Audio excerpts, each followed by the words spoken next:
Você realmente está sozinho quando tranca a porta? 3 histórias para quem acredita estar seguro em casa. A falsa sensação de segurança. Você chega em casa e gira a chave 2 vezes. Ouve o clique da tranca e respira fundo. Desliga o mundo lá fora, acende as luzes e acredita que a partir daquele instante está protegido. É um ritual silencioso, automático. Fechar a porta, arrumar o sofá, abrir a geladeira, tirar os sapatos, checar se as janelas estão fechadas. Porque dentro de casa, você se sente no controle.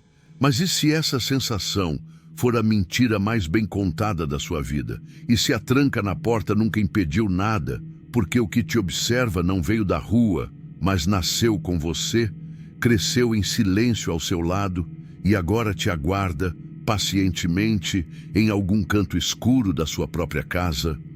Há algo profundamente inquietante na ideia de estar sozinho. Não porque o silêncio é ruim, mas porque ele esconde. O que você não vê quando entra no quarto com as luzes apagadas? O que acontece entre o momento em que você desliga a televisão e o instante em que adormece profundamente? Você tem certeza absoluta de que está sozinho? Existem relatos, pessoas comuns, gente como eu, como você. Gente que jurava viver em segurança até o dia em que perceberam pequenos sinais, coisas que não faziam sentido. Uma cadeira movida de lugar, um objeto que desaparecia por algumas horas e depois reaparecia no exato ponto onde você já tinha procurado 3 vezes. A luz do corredor ligada de manhã, quando você lembra nitidamente de tê-la apagado antes de dormir. Mas a mente é especialista em encontrar explicações. Está cansado, foi distração, alguém passou e esqueceu. São sempre desculpas, até que algo acontece e não dá mais para ignorar. Alguns dizem que a sensação de estar sendo observado dentro da própria casa é só paranoia. Outros acham que a imaginação preenche vazios com medo. Mas e se esse medo for, na verdade, a única parte de você que ainda sente a verdade? Que ainda percebe que algo não está certo? Essas 3 histórias não são sobre fantasmas berrando em corredores, nem sobre espíritos malignos invadindo casas com portas rangendo. Elas são piores. Elas são silenciosas, insistentes. Elas mostram o que acontece quando aquilo que te observa não precisa invadir, porque já mora com você, dentro dos seus hábitos, dentro dos seus cômodos, dentro da sua rotina. Essas são histórias para quem confia demais na tranca da porta, para quem acha que o perigo está do lado de fora, para quem ainda acredita que está sozinho enquanto assiste isso no escuro, sem notar o reflexo na tela. Ou o que está imóvel no canto do quarto. A partir de agora, tudo que você achava que era proteção vai começar a parecer frágil. E talvez, só talvez, você entenda que o verdadeiro terror não é o que entra na sua casa. É aquilo que você nunca percebeu que já estava com você. Relato 1. O guarda-roupa que respirava. Desde criança, ela sempre teve um medo inexplicável do escuro. Mas não era o medo comum de uma criança imaginativa. Era algo físico, uma angústia que apertava o peito assim que a luz se apagava, como se a escuridão preenchesse o quarto com mais do que ausência de cor, como se algo tomasse forma ali dentro. Quando pequena, sua mãe dizia que era só coisa da cabeça, que o armário era só madeira, que a sombra no teto era só o reflexo da cortina balançando. Ela tentava acreditar. Tentava mesmo, mas todas as noites, na hora de dormir, seus olhos corriam direto para o mesmo lugar, a porta do guarda-roupa. E sempre havia algo nela, algo fora do lugar. Uma pequena fresta, uma mancha escura que não estava lá de manhã, um rangido sutil que não combinava com a brisa. Com o tempo, ela aprendeu a conviver com isso. Criou rituais, trancar a porta, checar embaixo da cama, cobrir os pés com o lençol e, principalmente, evitar olhar diretamente para o guarda-roupa depois das 23. Era como se respeitar essas regras fosse suficiente para manter aquilo onde quer que estivesse. longe. Mas os anos passaram e com a adolescência veio uma nova fase. Um quarto novo, uma cama de casal, um novo guarda-roupa embutido que sua mãe mandou instalar para dar mais espaço ao ambiente. Era branco, moderno, com portas de correr. E durante o dia, tudo parecia normal. Mas foi só na primeira noite, ao apagar as luzes, que a velha sensação voltou, de forma ainda mais intensa. Ela estava deitada com o celular na mão quando ouviu. Primeiro um estalo, depois um som abafado, quase orgânico, como se algo estivesse respirando. Apertou o celular contra o peito, como se a luz da tela pudesse protegê-la. Prendeu a respiração. O som não vinha de fora, não vinha da janela, não vinha do teto, vinha dali, do armário. Um ritmo baixo e profundo, como o de alguém escondido, tentando não fazer barulho demais. Ela não dormiu naquela noite, ficou imóvel até o amanhecer. Quando o sol bateu pela janela, criou coragem para se levantar. Abriu o armário de uma vez, em um impulso. Vazio, tudo no lugar. Nenhum sinal de invasão, nenhum cheiro estranho, nenhum detalhe fora do comum. Ela quis acreditar que era apenas cansaço ou fruto da insônia, que talvez fosse o som do próprio corpo amplificado pelo silêncio. Mas na noite seguinte, quando deitou, o som voltou, mais forte, como se algo estivesse mais perto. Por dias, ela tentou ignorar. Dormia com música, com a televisão ligada, com fones de ouvido, mas mesmo assim o som atravessava, sempre no mesmo ponto da madrugada, sempre vindo do armário. Até que, em uma madrugada de sábado, ela resolveu gravar. Posicionou o celular apontado para o guarda-roupa. Deixou a câmera ligada em modo noturno, encostou o celular em cima da escrivaninha e deitou com a luz do abajur apagada. O som apareceu de novo. A respiração, o rangido leve, a tensão, mas ela ficou imóvel, não reagiu, fingiu estar dormindo. Gravou por 40 minutos até o celular travar por falta de espaço. Na manhã seguinte, tremendo, ela pegou o aparelho e assistiu ao vídeo. Nada aconteceu nos primeiros 10 minutos. Apenas silêncio, sua própria figura imóvel na cama, a luz fraca da rua atravessando a cortina. Mas aos 17 minutos, o inesperado. A porta do armário, que estava fechada, começa a abrir. Muito devagar. Não era uma abertura natural, causada pelo peso ou por vento.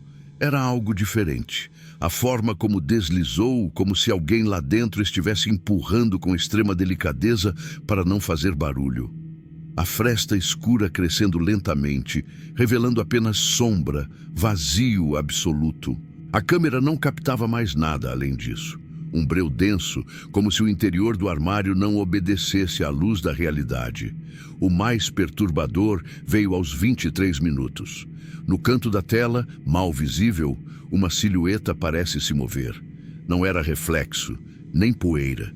Era a sugestão de um rosto, ou algo que imitava um rosto, espreitando pela fresta, sem expressão, apenas observando.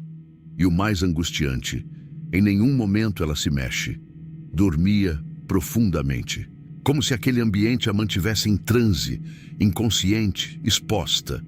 O vídeo termina com o som de algo arranhando levemente a madeira, e depois, silêncio. Ela tentou mostrar o vídeo para a mãe, mas ao abrir a galeria, o arquivo havia desaparecido. Não havia registro algum, nem na lixeira, nem no backup, como se o vídeo jamais tivesse existido. Mas ela se lembrava de cada segundo, lembrava do rosto, lembrava da fresta abrindo, lembrava da sensação de ser observada. Na noite seguinte, ela não dormiu em casa. Ficou na casa de uma amiga. Tentou fugir daquilo, racionalizar, mas ao voltar no domingo, encontrou o guarda-roupa aberto, escancarado, e dentro dele, marcas na parede do fundo, arranhões verticais, como se unhas tivessem riscado o gesso, e algo escrito com a ponta de algum objeto pontiagudo: "Você dorme fácil demais." Nos dias seguintes, as luzes começaram a falhar. O abajur piscava sozinho. O espelho embaçava mesmo sem vapor.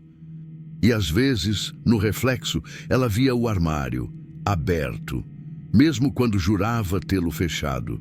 Chegou a mover a cama para o outro lado do quarto. Passou a dormir com a luz acesa.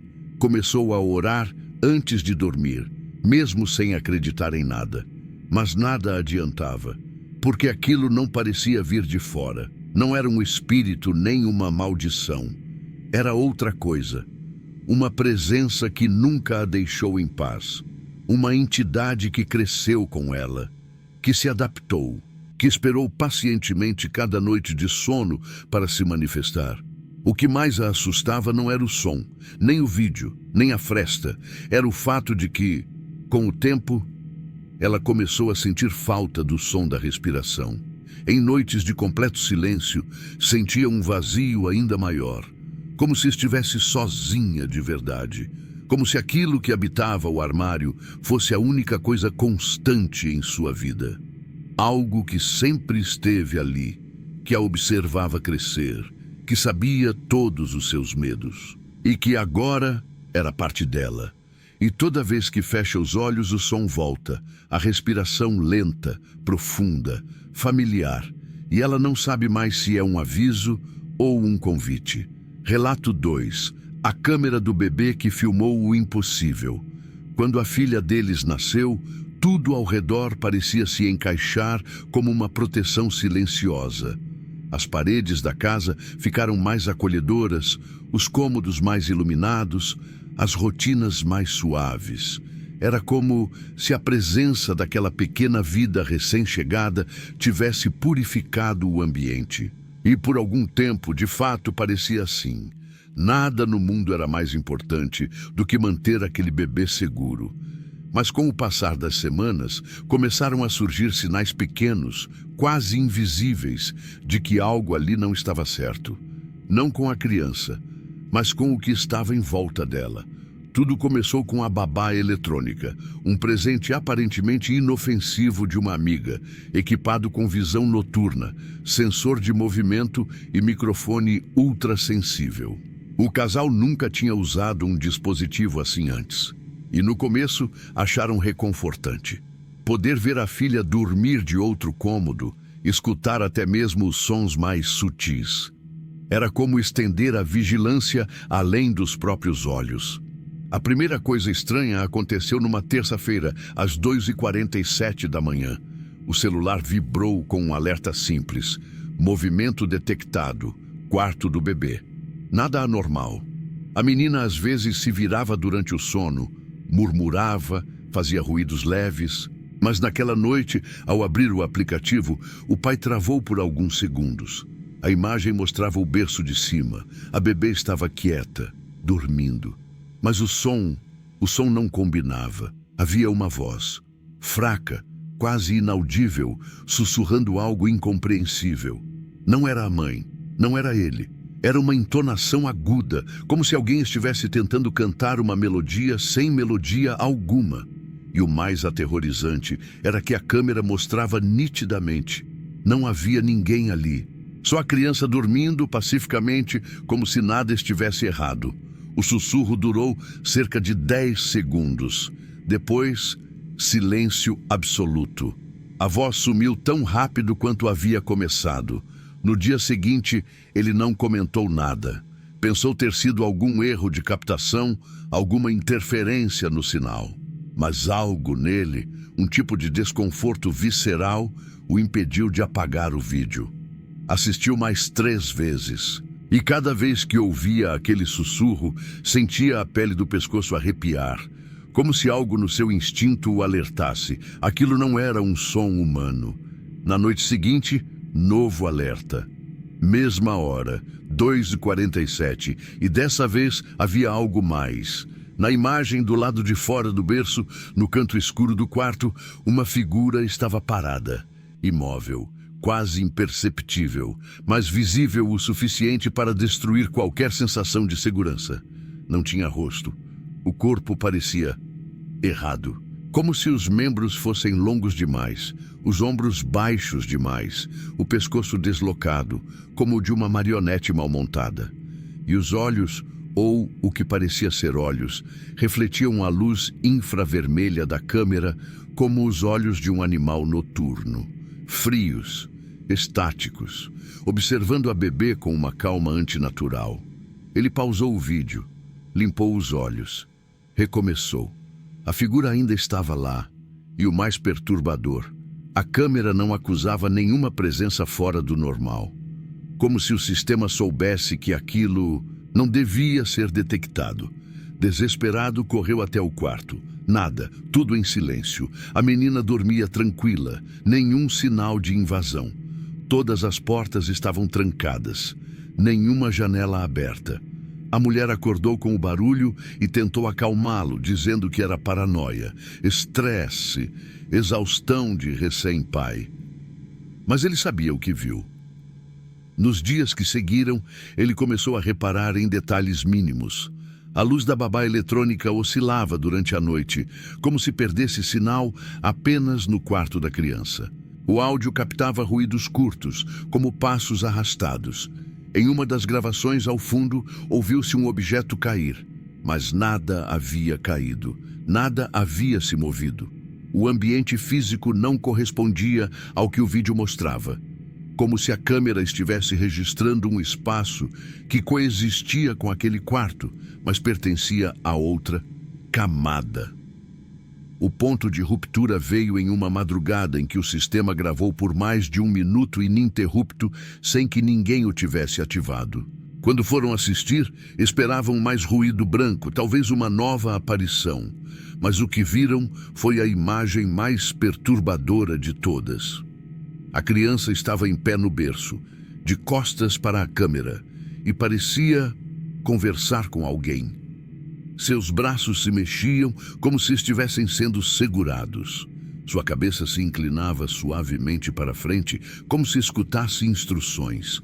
E então, como se sentisse a presença dos pais no futuro, ela se virou, direto para a câmera, e sorriu. Mas não era um sorriso infantil. Era um sorriso contido, frio e inexplicavelmente adulto. O vídeo terminou abruptamente com um ruído agudo, semelhante a um chiado, seguido de uma falha total no aplicativo. Quando reiniciaram, a gravação havia desaparecido. Ele tentou recuperar o arquivo, procurou suporte técnico, trocou a câmera, nada funcionava. Mas todas as madrugadas, exatamente às 2h47, um novo alerta surgia, mesmo com o aplicativo desinstalado, mesmo com o dispositivo desligado da tomada. Desesperados, mudaram o berço de lugar, reformaram o quarto, chamaram um padre, depois um médium, depois um especialista em eletrônica, cada um com uma explicação diferente, nenhuma satisfatória. Mas o detalhe que os deixou em colapso foi descoberto por acaso, quando a esposa procurava fotos antigas no celular.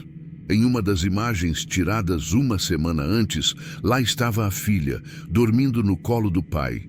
E atrás, refletido sutilmente na televisão desligada, uma figura em pé, mesma postura, mesma forma distorcida, mesmo brilho animal nos olhos.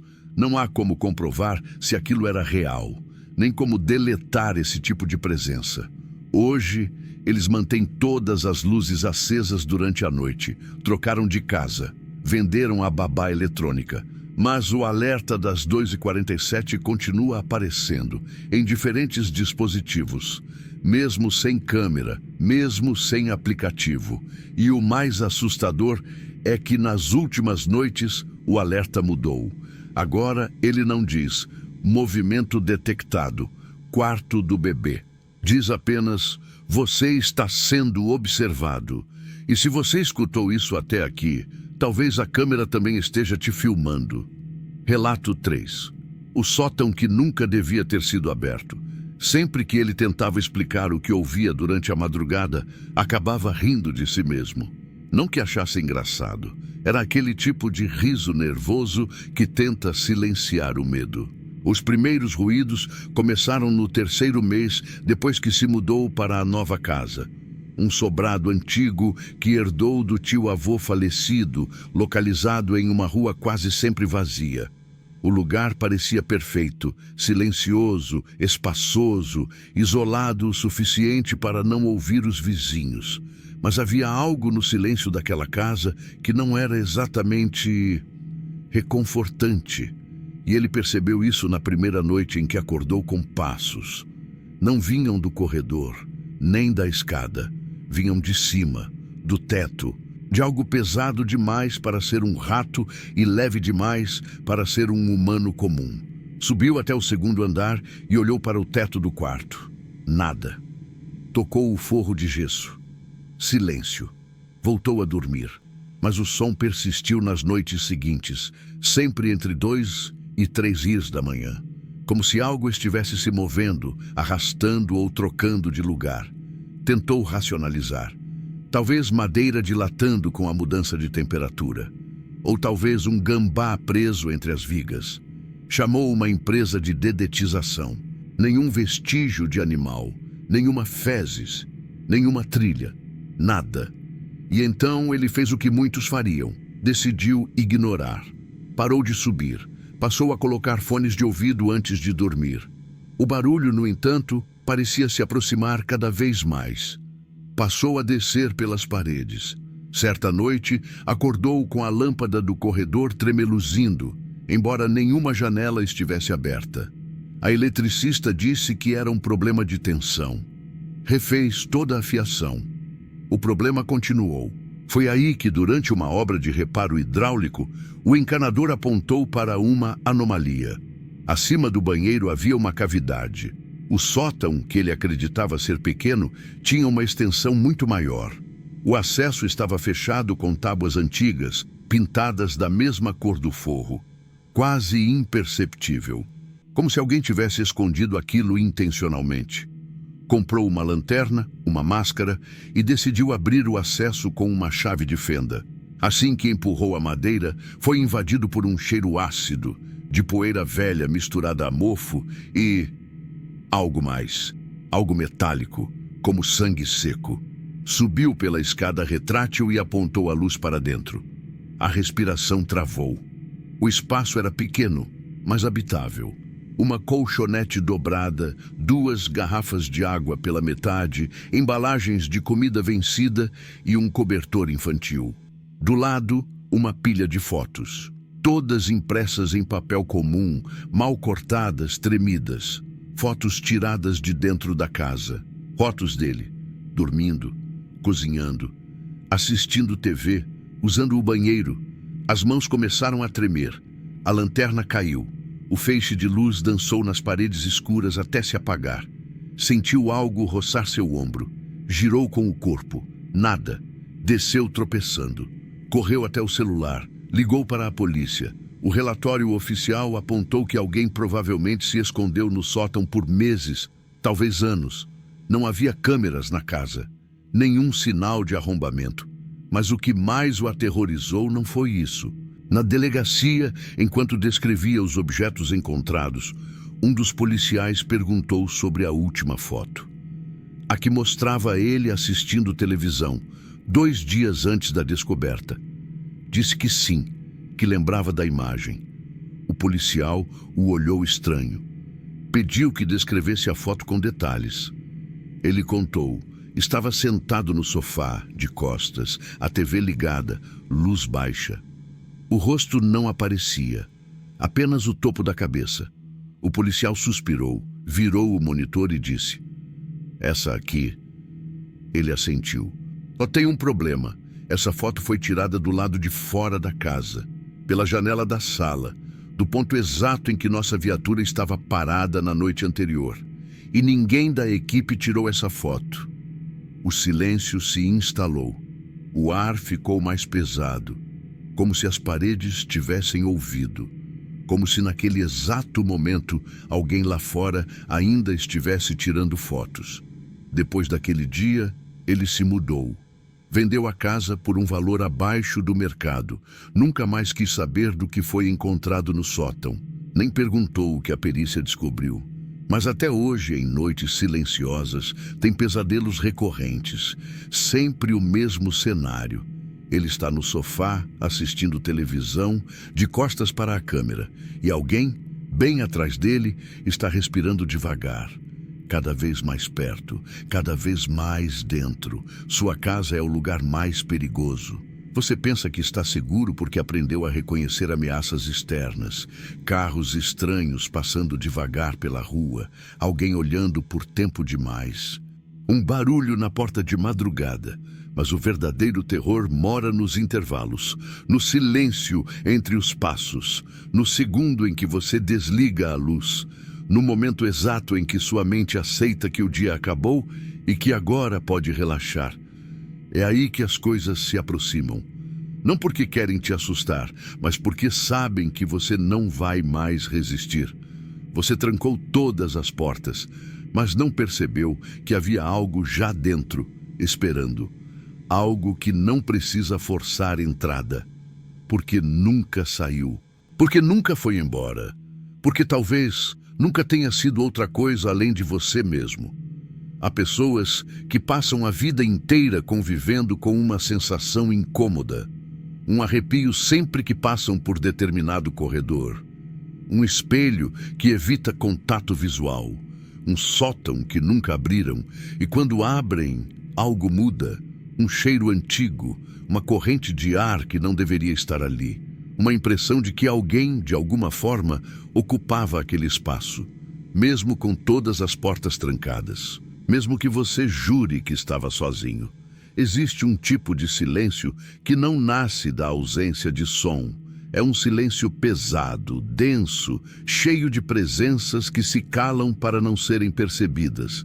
E às vezes, a única maneira que encontram de se manifestar é se confundindo com o que você chama de rotina. Um objeto fora do lugar. Um som que você já ouviu antes, mas não sabe de onde. Um sonho que se repete com pequenas variações, como se alguém estivesse tentando dizer algo e errando. Porque o idioma não é humano, e o tempo em que vivem também não. As 3 histórias que você ouviu não são coincidências, são camadas, são versões diferentes de um mesmo fenômeno, o colapso da segurança, a falência da ideia de lar como santuário, e a revelação de que o lugar onde você se sente mais protegido, talvez seja exatamente onde você está mais vulnerável. Porque o que te assusta à noite não vem da floresta, não vem da rua, vem da familiaridade. Vem da confiança cega que você deposita no cotidiano. Você se acostumou a pensar que o perigo bate à porta, mas nunca considerou que ele pode ser o som de algo descendo as escadas quando todos já foram dormir. Que pode ser o leve rangido vindo do armário que você nunca abre. Ou o clique da câmera que você não ligou. E quando decide investigar, já é tarde demais para descobrir o que realmente queria ser visto. Porque o ato de olhar transforma você. E nem tudo que você descobre volta a ser ignorado. Há quem diga que essas histórias são apenas fruto da imaginação. Que nada disso acontece de verdade. Que são delírios, alucinações coletivas. Mas experimente contar sua própria história para alguém. Tente explicar por que você evita passar por aquele espelho do corredor, por que tranca a porta do banheiro mesmo quando está sozinho, por que sente que algo observa quando está de costas. E veja no rosto do outro aquele segundo de hesitação, o micro susto, a quebra momentânea, o medo involuntário de que talvez você não esteja tão louco assim. De que talvez o outro também já tenha sentido. A verdade é que você nunca saberá, porque ninguém fala sobre isso com clareza. Ninguém assume que compartilha essa sensação, mas ela está aí, nas pausas, nos silêncios, nos detalhes da casa em que você mora, nos objetos que se movem sem som, no eco de vozes que você não lembra de ter ouvido. Nos sonhos que acordam você às 3h33. A pior parte não é saber que há algo, é perceber que esse algo conhece sua rotina, sabe onde você deixa suas chaves, onde guarda suas memórias. E mais ainda, sabe exatamente a hora em que você se sente seguro o suficiente para baixar a guarda. Então, da próxima vez que trancar a porta com a sensação de dever cumprido, pergunte a si mesmo: por que você tranca? Para impedir o que está lá fora de entrar? Ou para manter o que está dentro, preso com você? Se você sentiu calafrios em algum momento deste vídeo, não se preocupe. Você não está sozinho. Talvez nunca tenha estado.